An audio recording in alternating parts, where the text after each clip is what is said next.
Samedi 9 mai 2020, dorénavant, jour salutaire pour le malade interné ici à l'hôpital général de référence de Kinshasa, ex-Mama Yemo. Le gouvernement congolais, par le biais du ministère de la Santé, dirigé de main de maître par le docteur Eteni Longondo, est venu à la rescousse de tous les patients en régularisant leur situation financière afin qu'ils soient tous, sans exception, libérés. Sur place, le ministre Eteni Longondo, accompagné du secrétaire général à la Santé et des membres du staff dirigeant de l'hôpital général de référence de Kinshasa, ex-Mama Yemo, étaient passés sur les différents pavillons pour rassurer le bénéficiaire et confirmer qu'ils peuvent à présent retrouver leur domicile respectif. Impossible de se contenir, les heureux bénéficiaires étaient manifestement débordés d'une joie indescriptible.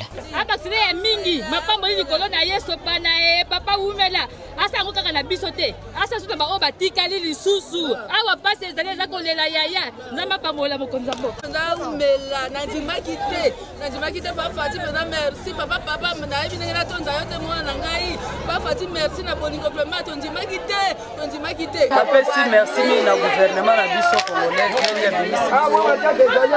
qui a des problèmes sérieux.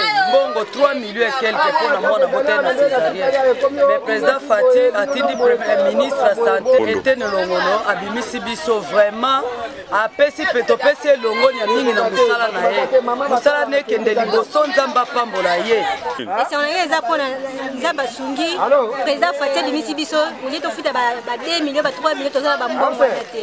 Alors na grâce à ministère de la santé na président ayo bimisa biso on a komisi nzamba umela na ye. Teretona umela na ye. Merci nzamba pambola ya umela ngwende na ye. À côté de cette ferveur collective qui sur tout le pavillon au passage du ministre de la Santé, ces patients ont témoigné leur gratitude au président de la République, Félix-Antoine Tshisekedi Tshilombo, pour ces gestes qui chassaient tout vent de désespoir. Ils n'ont hésité de communier avec le ministre Eteni Longondo, entonnant des chants et lançant des cris de joie.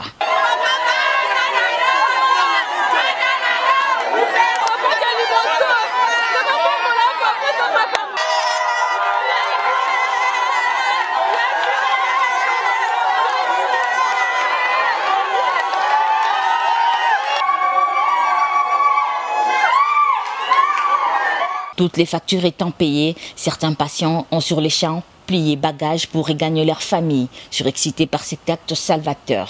Et pour le médecin directeur de l'hôpital général de référence de Kinshasa, tout est résolu pour tous les malades. Le reste ne sera qu'une suite de formalités administratives, car le suivi et le contrôle des patients devraient continuer. En fait, nous remercions le gouvernement, le président de la République, à travers les gestes qu'il vient d'accomplir, qui va soulager tant soit peu la souffrance de nos personnes qui sont en général ici. Comme vous le savez, nous recevons une population démunie. Donc c'est un geste très important pour notre population. Comme vous savez, avec la pandémie, le taux d'occupation des gens ne viennent plus à l'hôpital comme dans le passé, étant donné le confinement. Mais le taux d'occupation a fortement diminué, c'est même moins de 40%. On a libéré ceux qui ont déjà terminé leur traitement, mais ceux dont le traitement n'est pas encore fini, on ne peut pas les libérer. On doit continuer à les soigner. Ce geste louable va s'étendre dans tous les hôpitaux publics, à en croire le numéro 1 de la santé, le docteur Eteni Longondo, qui apporte plus d'éclairage. Sous l'ordre du président de la République, avait pris la décision de libérer tous les malades, pas seulement les enfants et les femmes qui ont accouché, mais tous les malades, que ce soit dans la médecine interne, dans la chirurgie, tout ça, les malades qui ne sont pas capables d'honorer leurs factures. Alors, à partir d'aujourd'hui, nous sommes venus libérer les malades ici à l'hôpital Mama Yemo, et c'est le gouvernement qui va prendre toutes ces factures-là en charge.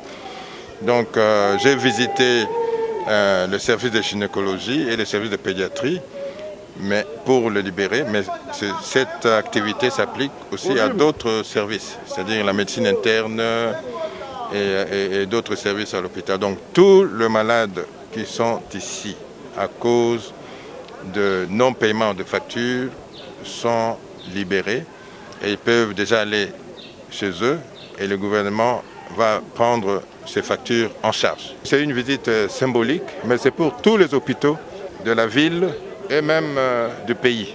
Donc que tous les médecins directeurs des hôpitaux puissent nous transmettre toutes les factures qui ne sont pas honorées. Il importe de souligner que, grâce à la ferme implication et aux efforts conjugués sans relâche par le ministre de la Santé, 3 milliards de francs congolais sont débloqués pour assurer le frais de fonctionnement des cliniques universitaires de Kinshasa, de l'hôpital général de référence de Kinshasa ex-Mamayemo, de la clinique Ngaliema, qui depuis 2014 ne percevait plus de frais de fonctionnement. Dans tous les hôpitaux publics du pays, d'autres patients internés pourront bénéficier du solde de leurs factures pour être libérés.